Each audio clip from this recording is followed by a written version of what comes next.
Hello dear students, now we are back to YouTube or video recording.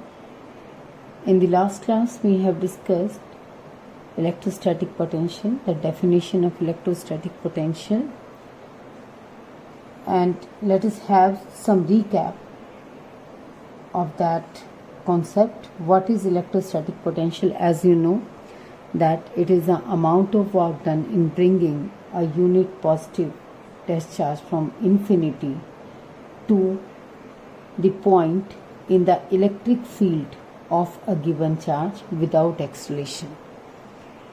And after going through the process of integration, that we have calculated the work done in terms of integration of f dx within the limits infinity to r. What we found, the formula for potential is 1 upon 4 pi epsilon naught q upon r. Now this can also be written as W infinity P, यानी infinity से charge को लाया गया है कहाँ पर, P point पर, ठीक है, और यूनिट चार्ज की बात कर रहे हैं, यानी कि work done per unit charge. तो ये एक तरह से फॉर्मूला बना या कॉन्सेप्ट. बाय डेफिनेशन जो पोटेंशियल का फॉर्मूला बन रहा है वो है W infinity P upon Q note. और जब उसको हमने उस पर कॉलम्स लॉ अप्लाई किया, इंटीग्रेशन किया, तो in terms of the source charge and the distance the formula is 1 upon 4 pi epsilon naught q upon r. Now this formula can also be written as Vp minus V infinity, that is W infinity P upon Q naught, it is equal to Q upon 4 pi epsilon naught 1 by R minus 1 by infinity. ये बेटा हमने derivation के दौरान किया था. ये just मैं थोड़ा रिवाइज करूं क्योंकि मुझे आगे जो डिस्कशन करना है उस डिस्कशन में हम कंपैरिजन करेंगे इस इक्वेशन का. तब आपको एक नया जो है एक रिलेशन पता लगेगा. इलेक्ट्रिक फील्ड का लाइन इंटीग्रल और इलेक्ट्रोस्टैटिक पोटेंशियल आपस में कैसे रिलेट करते हैं, ठीक है. तो जब हमें इसको रिकैप करना पड़ेगा या दोबारा कंपेयर करना पड़ेगा, हम यहाँ वापस आएंगे. Now coming to the topic of the day, that is line integral of electric field between two points. एक सिंपल ये मैथमेटिकल डिस्कशन है, क्योंकि इस मैथमेटिकल डिस्कशन को बाद में फिजिक्स से कैसे रिलेट करेंगे वो हम एक कैलकुलेशन करने के बाद करेंगे, इंटीग्रल सॉल्व करने के बाद करेंगे कि ये फिजिक्स में इसका क्या सिग्निफिकेंस है. So we will discuss now the line integral of electric field between two points. अब आप ये एक सिचुएशन देखिए, हमने एक चार्ज पॉइंट चार्ज क्यू लिया है जो कि ये जो कोऑर्डिनेट एक्सिस है इसके ओरिजिन ओ पर रखा हुआ है, ठीक है. अब रेड कलर से जो लाइनें खींची हुई हैं वो आप समझ सकते हैं कि इस पॉजिटिव चार्ज का ये इलेक्ट्रिक फील्ड है. It is pointing radially outward. अब हमने अगर बात करनी है लाइन इंटीग्रल की, तो यानी कि इस इलेक्ट्रिक फील्ड में हम एक पाथ अज्यूम कर रहे हैं, एक कर्व अज्यूम कर रहे हैं जो ए पॉइंट से बी पॉइंट की तरफ बढ़ रहा है. बेसिकली ये कर्व किसी भी शेप में हो सकता है, ठीक है.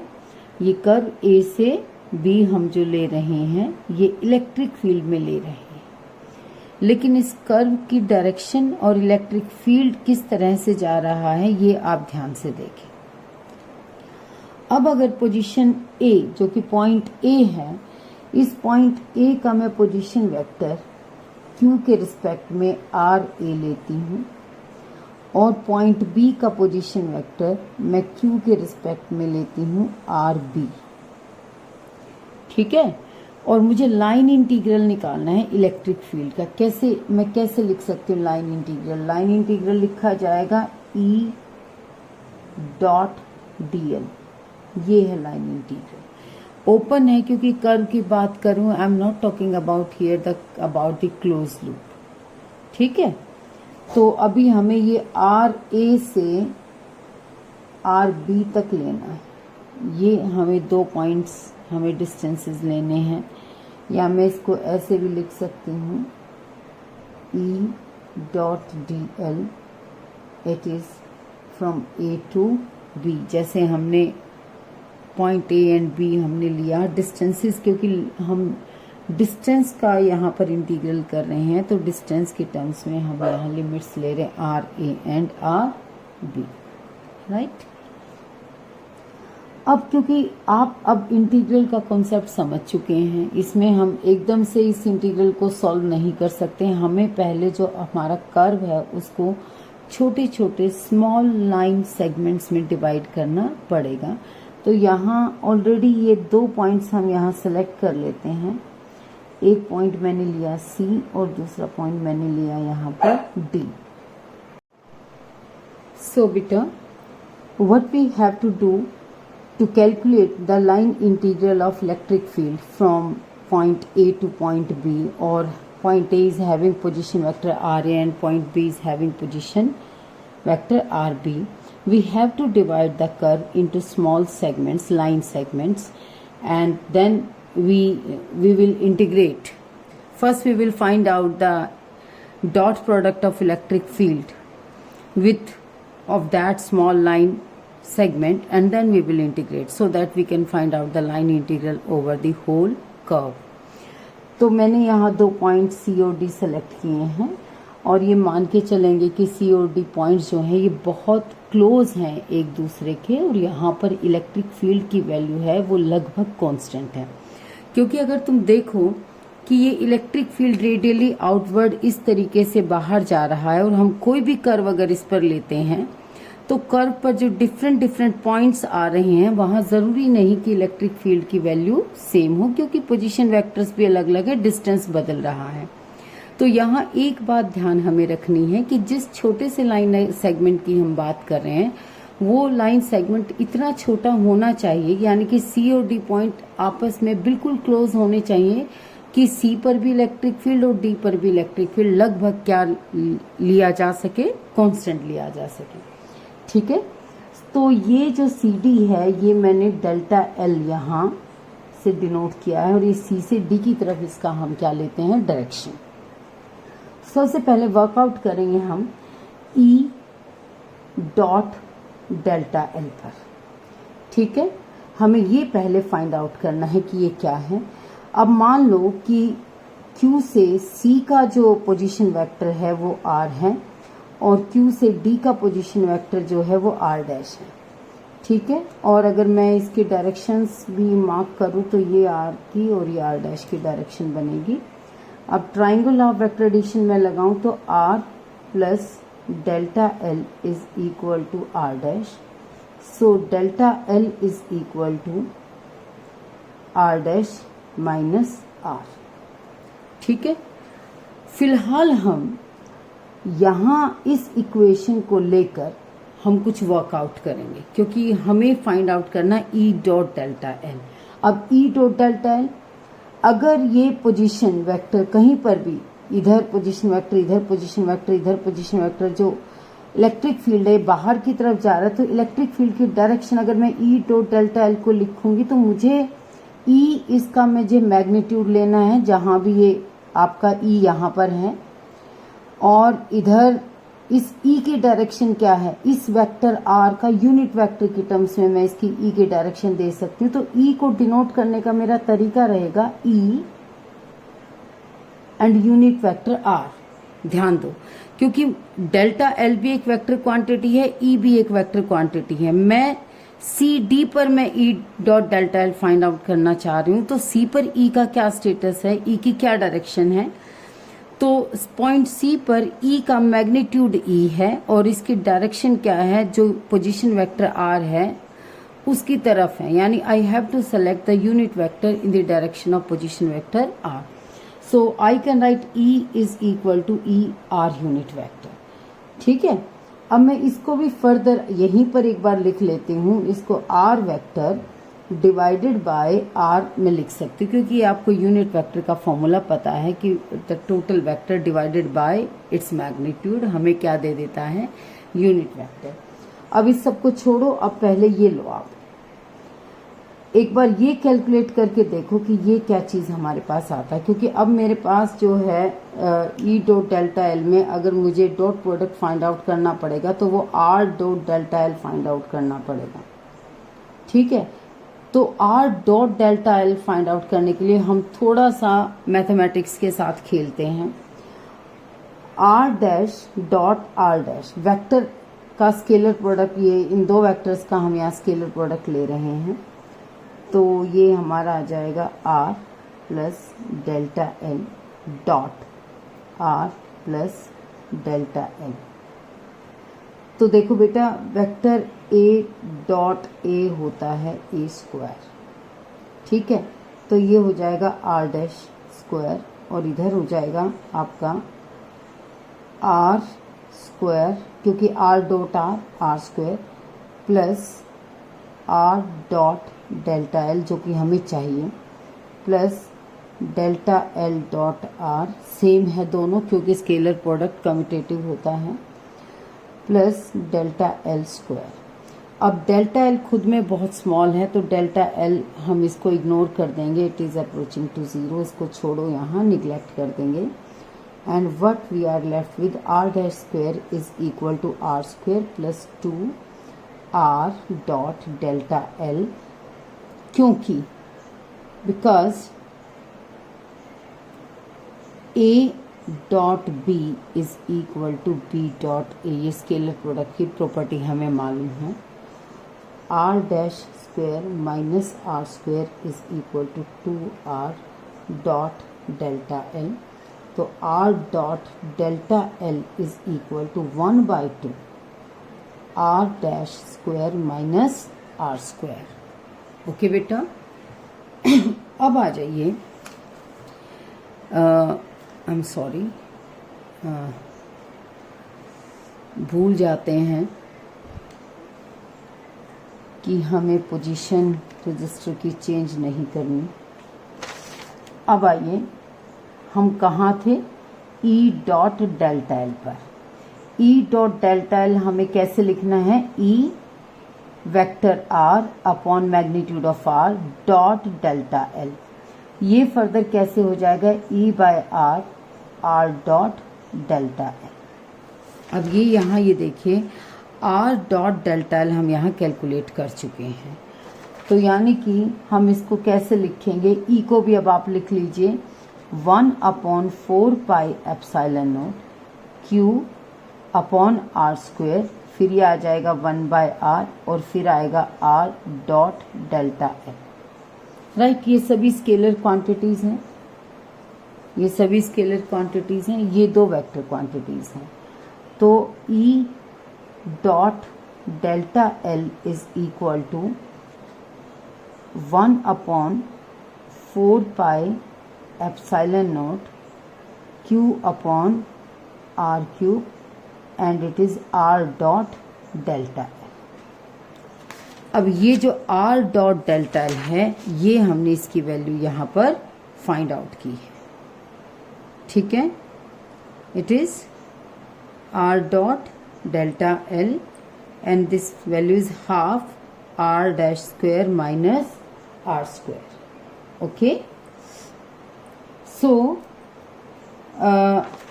we can write it as E dot delta L 1/4 pi epsilon naught Q upon R cube और ये 1/2 R dash square minus R square, यही है। यस, अब मैं इसमें थोड़ा सा मॉडिफिकेशन करूंगी, 1/4 pi epsilon naught R cube 1/2 और ये a square minus B square का फॉर्मूला लगाते हुए मैं इसको लिखूंगी r dash minus r dash plus r। ठीक है, अब फिर आप कहेंगे फिजिक्स क्या है, जब चाहो किसी चीज़ को निगलेक्ट कर दो, जब चाहो एक्यूरेसी और प्रिसीजन की बात करो। अब क्योंकि पॉइंट C और D, the points C and D are assumed to be placed very very close to each other, so the magnitude of R can be considered approximately equal to the magnitude of R dash. तो यहाँ पर ये जो हमारा are dash plus are है, और मैं यहाँ आर डैश को इक्वल टू आर में लेकर इसको 2r कर सकती हूँ। एरर आ रहा है, लेकिन ये सिंप्लीफिकेशन की तरफ जाने के लिए हमने ये अप्रोक्सीमेशन यूज किया है। ये मैं इक्वल करते हुए 0 नहीं करूंगी, क्योंकि इतना वहां अप्रोक्सीमेशन हम नहीं यूज करेंगे जहां पर रिजल्ट ही सारा 0 हो जाए। ठीक है, वहां करो जहां रिजल्ट 0 ना हो। तो ये हम नहीं कर सकते, हम यहां पर अप्रोक्सीमेशन यूज करेंगे। तो 2 से 2 ये आपका कैंसिल हुआ, ये r स्क्वायर हो जाएगा, it becomes r square. and what we are left with E dot delta L is equal to 1 upon 4 pi epsilon naught q upon r square r dash minus r। अब यहाँ कुछ change करना है। अगर मैंने ये सोचा कि r डैश और r दोनों एक ही बात है, तो क्यों ना मैं r स्क्वायर को r इंटू r डैश लिख दूं। देखते हैं क्या अब आगे इसका फॉर्मूले का रूप स्वरूप बनेगा। 1 upon 4 pi epsilon naught Q, और ये ब्रैकेट में आ जाएगा r dash upon r into r dash minus r upon r into r dash. ये r डैश से r डैश कैंसिल हो जाएगा, 1 बाय r रह जाएगा, और इधर ये 1 बाय r डैश रह जाएगा। So okay, so let me check availability of sheets. E dot delta L is equal to 1 upon 4 pi epsilon naught into Q, और ये आपका आ जाएगा 1 upon R minus 1 upon R dash. अब ध्यान से देखो ये क्या है, यहीं पर मैं डायग्राम बना देती हूँ। मान लो ये हमारा कर्व था, ये क्यू चार्ज था, ये पॉइंट ए था, ये पॉइंट बी था, और ये सी था, ये डी, ये आर और ये आर डैश। तो यानी जो ई डॉट डेल्टा एल हमने निकाला वो इतने पोर्शन में निकाला है, ये हमारा डेल्टा एल था। ठीक है, अब हमें नेट जो इंटीग्रल लेना है, ये पूरे कर्व का इंटीग्रल लेना है। हमें इसका इंटीग्रल लेना है ए से बी। तो जो टोटल इंटीग्रल हम फाइंड आउट करेंगे वो हमारा आ जाएगा E dot delta L from A to B, position A to B, it will be equal to q upon 4 pi epsilon naught, और ये आपका क्या आ जाएगा 1 by R A minus 1 by R B. Am I right? It will be q upon 4 pi epsilon naught 1 by r a minus 1 by r b। ये बेटा ध्यान दो, ये हमारा इलेक्ट्रिक फील्ड का लाइन इंटीग्रल आ गया। ठीक है, अब एक चीज यहां पर ध्यान रखना है, ये क्या है, when the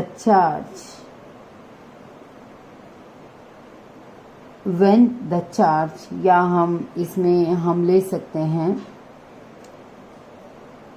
unit positive charge is moved in the direction of electric field, it will be minus a to b E dot dl or delta L when the charge is moved in the direction opposite to the electric field.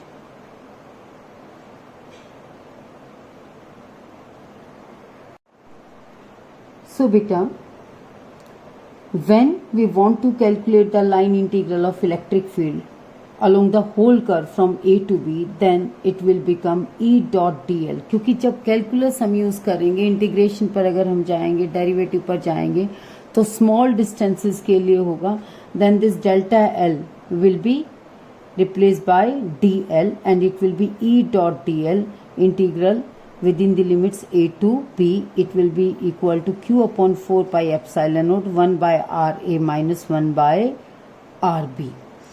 अब बेटा यहाँ पर एक physical significance हमें electric field की समझनी है कि दरअसल ये E डॉट डी एल है क्या चीज। यानी कि जब कभी भी हम मैथ्स को फिजिक्स से रिलेट करते हैं तो हम ये मतलब फाइंड आउट करने की कोशिश करते हैं कि ये जो भी मैथमेटिकल फॉर्मूला है, चाहे डायमेंशनल एनालिसिस से या यूनिट का प्रोडक्ट देखकर इनके यूनिट्स लगा के फिर देखते हैं कि जो भी फॉर्मूले में हम फिजिकल क्वांटिटी यूज कर रहे हैं उनकी यूनिट्स लगाओ और देखो हमारे पास फाइनली कौन सी यूनिट आती है, and we can guess about the physical quantity in that case. तो एक बार थोड़ा सा इसमें ये वर्कआउट करो कि ई डॉट डी एल से हमें मिलेगा क्या। ई क्या है, newton per coulomb, newton divided by coulomb, और डीएल क्या है, मीटर। एक तरह से तुम देखो newton metre upon coulomb, right. Newton metre क्या है, वर्क का फोर्स इनटू डिस्टेंस, यानी कि ये कुछ वर्क है, और कूलम क्या है, यानी कि यहाँ कुछ चार्ज है। तो अब वो हमें जो कल का लेक्चर हमें यहाँ पर रिवाइज करना पड़ेगा कि work done per unit charge, work done per unit charge यानी कि कौन सी फिजिकल क्वांटिटी को इंडिकेट कर रहा है। It is indicating the potential, it is indicating the potential. तो ये तो पोटेंशियल है क्योंकि ये हमने कल पढ़ा था, work done per unit charge, joule divided by coulomb, ठीक है, या newton metre divided by coulomb. यही किसके बराबर होगा, पोटेंशियल के बराबर होगा, ठीक है। अब उसमें इन्फिनिटी से लेकर किसी पॉइंट P तक था, तो इन्फिनिटी वाले पॉइंट पर पोटेंशियल क्या हो जाता है, 0। ये हमने स्पेशल डिस्कशन में भी किया था। लेकिन अब इन्फिनिटी के बजाय हम इलेक्ट्रिक फील्ड में 2 पॉइंट्स ले रहे हैं, तो ये एक तरह से हमारे पास आएगा potential difference. It will be called potential difference. या तुम इसको इस बात को समझ लो कि किसी पॉइंट चार्ज को इन्फिनिटी से ए तक लाने में जो वर्क किया, फिर उसी पॉइंट चार्ज को यूनिट पॉजिटिव चार्ज को बी तक लाने में जो काम किया, दोनों का वर्क डन का जो डिफरेंस होगा that is equal to the potential difference between the points A and B in the given electric field, ठीक है। ये ए पॉइंट पर जो पॉइंट बनेगा इलेक्ट्रिक फील्ड में वहां का पोटेंशियल माइनस जो बी पॉइंट पर जो पोटेंशियल बनेगा वहां का पोटेंशियल, यानी सेम क्वांटिटीज का डिफरेंस है, ठीक है। यहाँ इतना जो हमने ये वर्कआउट किया, यहाँ सिर्फ एक बात आपको समझाने के लिए की है कि ई डॉट डी एल ये पोटेंशियल की डायमेंशंस देता है, राइट। और अगर मैं इसका इंटीग्रल लेती हूँ कि नहीं 2 पॉइंट्स के बीच में, तो यानी कि ये मुझे टोटल पोटेंशियल डिफरेंस देता है। और एक सबसे बड़ी बात, चाहे आप इलेक्ट्रिक फील्ड की बात मान लीजिए, प्रॉपर्टी मान लीजिए, या पोटेंशियल की एक कैरेक्टरिस्टिक मान लीजिए, कि इलेक्ट्रिक फील्ड का जो लाइन इंटीग्रल है वो सिर्फ इनिशियल पोजीशन और फाइनल पोजीशन पर डिपेंड कर रहा है। It depends on the position vector of initial position and position vector of final position. इसको कोई मतलब नहीं है कि बीच में कौन कौन सी इंटरमीडिएट स्टेट से ये होकर गया है, आर क्या था, आर डैश क्या था, सब गायब हो गया है। तो it means the line integral of electric field is path independent, and since it is the work done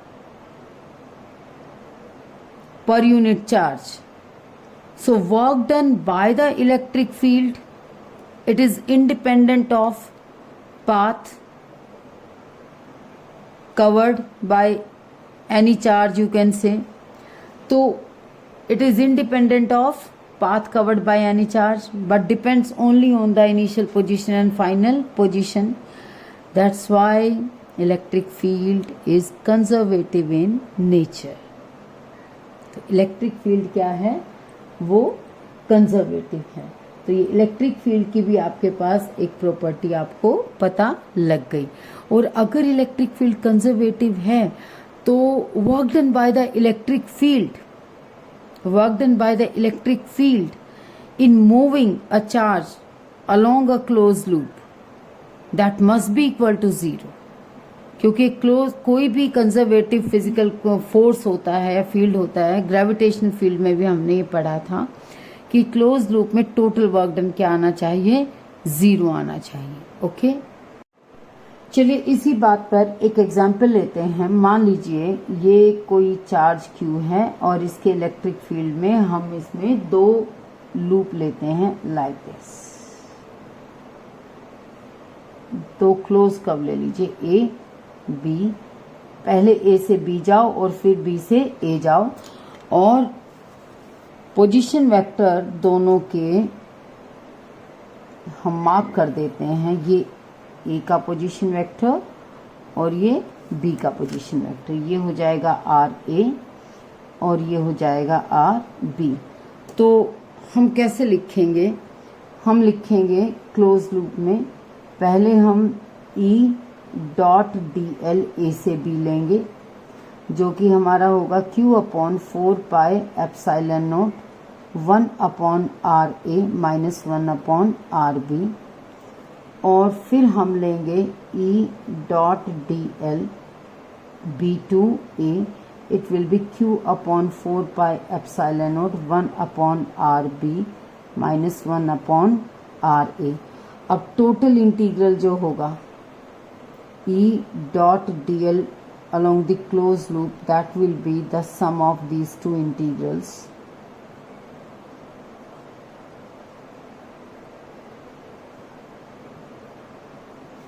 and it will come out to be 0। 1 by RA से 1 by RA कैंसिल आउट हो जाएगा, 1 by RB से 1 by RB cancel out हो जाएगा।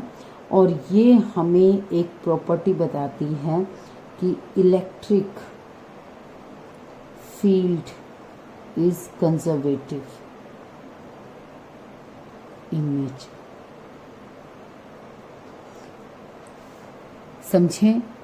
और अगर मैं E dot D L का मैथमेटिक्स समझते हुए फिजिक्स से रिलेट करूं, तो मैं ये यहाँ पर मुझे ये बात समझ में आई कि E डॉट डी एल क्या है, it is the work done per unit charge, it is the work done per unit charge.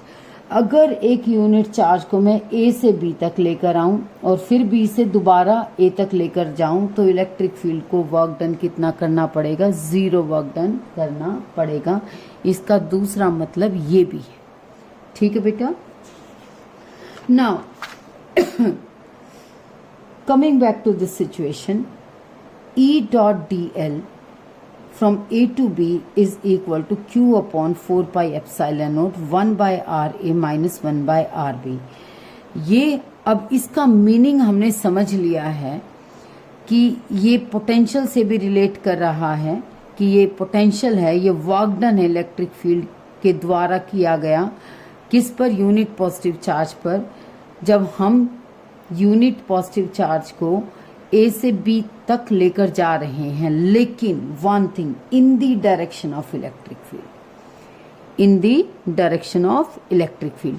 लेकिन याद करो कल जो हमने डिस्कशन किया था, हम सोर्स चार्ज हमने कल जो लिया था पॉजिटिव लिया था, और इनिशियली जो टेस्ट चार्ज था वो इन्फिनिटी पर था, और उसको हम इलेक्ट्रिक फील्ड के अंदर लेकर आ रहे थे, यानी in the opposite direction to that of the electric field. ठीक है। तो जो पोटेंशियल की डेफिनेशन है, जो पोटेंशियल को हमने जिस तरीके से परिभाषित किया है कि it is the work done in bringing unit positive charge from infinity to at any point, इसका मतलब ये हुआ कि हम चार्ज को अगेंस्ट इलेक्ट्रिक फील्ड डिस्प्लेस करते हुए ला रहे हैं। तो ये जो इंटीग्रल है ये हमें कैसा लेना पड़ेगा, बाय डेफिनेशन नेगेटिव। तो मैंने यहां लिख दिया है कि E dot delta L A to B ये है when the charge unit positive charge is moved in the direction of electric field, और हमें ये minus E dot D L अगर हम ले रहे हैं तो ये क्या सिग्निफाई करेगा, when the charge is moved in the direction opposite to the electric field. तो अब आ जाइए जो हमने डिस्कस किया था कल हमने ये डिस्कस किया था, मैं यहां लिख देती हूं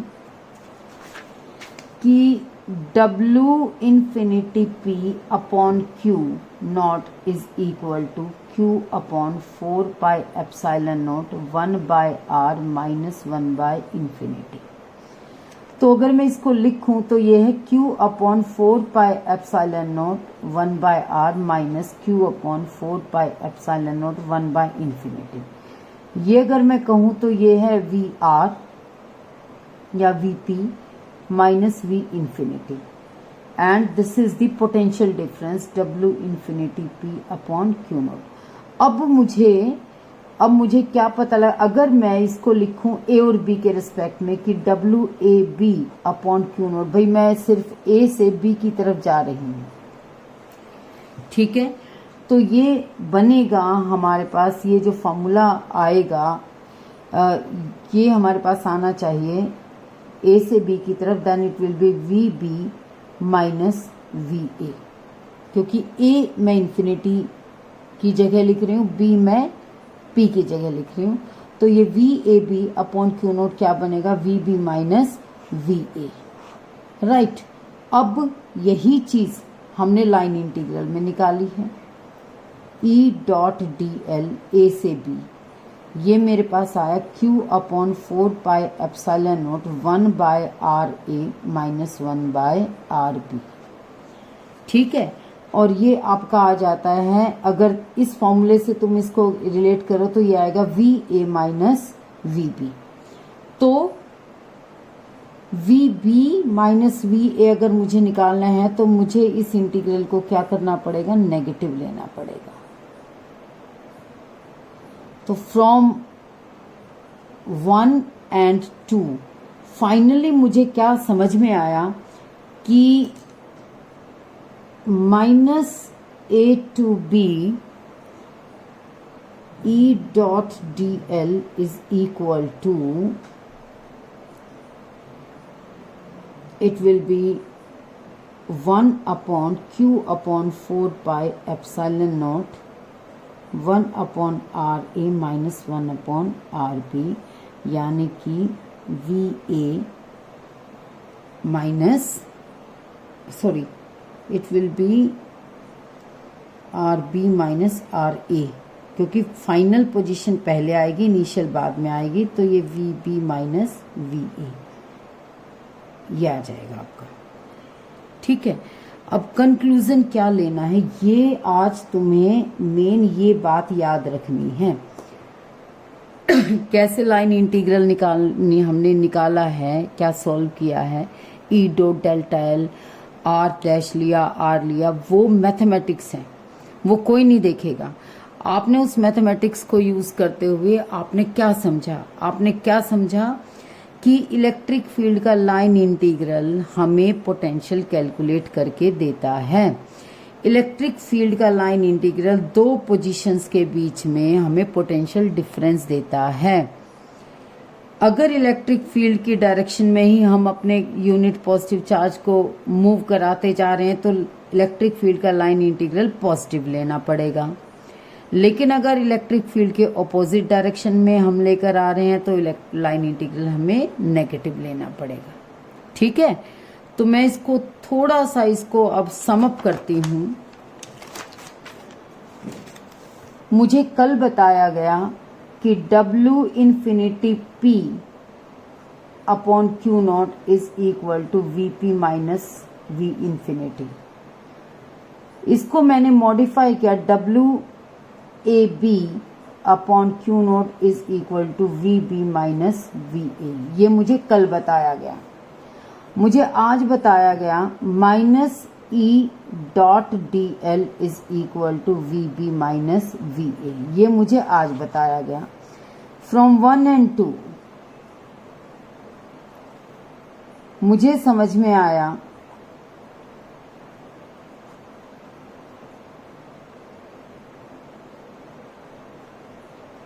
मुझे ये समझ में आया,